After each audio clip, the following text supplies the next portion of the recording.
Hello everyone, I hope you are doing well. Today we have a very interesting coin from the Roman Empire, the double denarius from 238 to 244.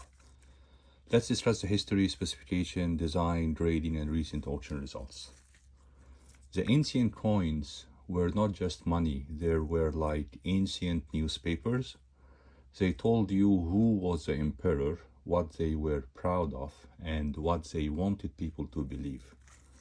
Before going deep into this coin, let me go through the coinage and the monetary system back then between year 238 to 244. So there were several types of coins in the empire. The first one is aureus, which was made from gold, very valuable. And then we had as well the denarius, and this is a standard silver coin. And then we had also the Antoninianus, which is a silver looking coin made from an alloy of silver and other cheap metal. And this was also worth 2 denarii. And then we had as well as the sestertius, which is made from big bronze. And then last but not AS is a small copper coin. So this coin was supposed to be 2 denarii or double denarius, but in fact it had less silver in it comparing to the previous denarius. And the reason is simply inflation, which I will explain later in details. So this coin was minted during Gordian III, and this emperor, he became emperor in 238 AD when he was only 13 years old. That year, 6 different men tried to be emperor. It was a time of big chaos. Gordian was young, but people liked him, and with the help from smart advisor, he managed to become the emperor and ruled for 6 years. He led a military campaign in the east, but in 244 AD he died. And some say that he was killed by his own general, Philip the Arab, who became an emperor next to him. It's a very interesting coin. In terms of the face value, so this coin is 2 denarius or double denarius, and it was minted between 238 to 244, and the weight is roughly 3.2 to 4 grams. It's made of silver. And one important thing in this time is that all the coins were manually hammered. They didn't have the recent technology now, and because of that you always see a difference in the weight and also a difference as well in the shape of the coin. You will never get 2 coins identical as you know what we usually see in today's coinage. Looking at the design, on one side here you can see a portrait of Gordian III, and he looks young because he was young. He looks very young, as you can see here, but at the same time he looks royal and serious. He wears a radiate crown here. This is a radiate crown, like sun's rays, and there is a Latin inscription around his portrait, Imp Gordianus Pius Fel AVG, which means Emperor Gordian, dutiful, happy Augustus, which means the supreme ruler, the powerful ruler. And the Romans used these words to make the emperor sound powerful and blessed. Back then, they didn't have, sophisticated communication tools like the internet, etc.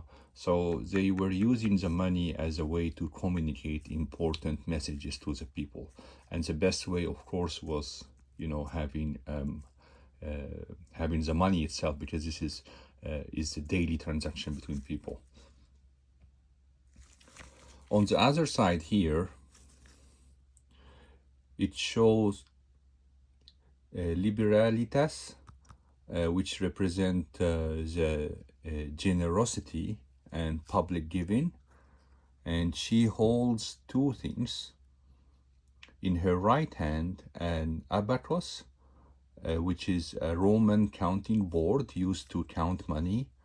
And by the way, it's still used till today in some countries in Southeast Asia and also in Japan. They use it in school. It's not made of rocks, of course. It's more modern, made of plastic or wood, but they still use it to count and to teach the young kids how to do the addition, subtraction, and so on. So this is on the right hand. She has the abacus. On the left hand, here, you can see a cornucopia, which is a horn of plenty, and this is a symbol of wealth and blessing. And in some cultures and in some celebration, you can still see the cornucopia being used as a celebration. It's like a horn. They put a lot of fruits, grapes, apple, etc. in some cultures and some as well celebration to symbolize it, the wealth and blessing. And around the inscription here, there is an inscription at the edge here, Liberalitas, AVG the third, and this is it means that the emperor's third gift to the people, as a kind of to re-emphasize that the emperor is sharing his blessing to people. And this means that Gordian was giving and is giving money to the public, and he was doing that actually in his like festivals and military victories and public services that was provided during his era. But this, of course, this was, the image, but the reality back then behind this image, there was a big problem, which is inflation. So this coin, as we explained, this coin is Antoninianus or double Denarius. But the silver, it was not pure. The first, when they did this coin before him back in 215 AD, it had maybe like 50% silver, but by Gordian's time, the silver was even lower, mixed with cheap metals like copper. And the question here is why Rome debased their currency, and the answer is very, very simple: is too much spending. They were spending a lot paying soldier in military expansion, building public works, giving free food, and making this colossal games, and also bribing powerful generals, etc. So to pay for all this, emperors made more coins with less silver, and this caused prices to rise and trust in coins to drop. Even so, the Liberalitas is giving money, as shown in the coin here, but people knew that the money was actually losing value. And this is very interesting thing is that this pattern was like 1,700 years ago, and even before that they did that. But you still see this in today's world now. The overspending of government on wars and on public services, and they had to print money, and then you see the money value or the currency value decrease, and then people start to hold assets like gold and silver. So it's the same pattern repeats with currency debasement in the Roman emperor, but now we have what we call, the money printing, or even not, they don't even print it, they just put it into digits in a computer. So this is a very important lesson that the currency always devalue, and it's important to hold gold and silver just to protect ourselves. It's not a financial advice, but this is just looking at history and see the pattern. This is always the pattern, has always been the pattern, and I think this will be the pattern today and in the future.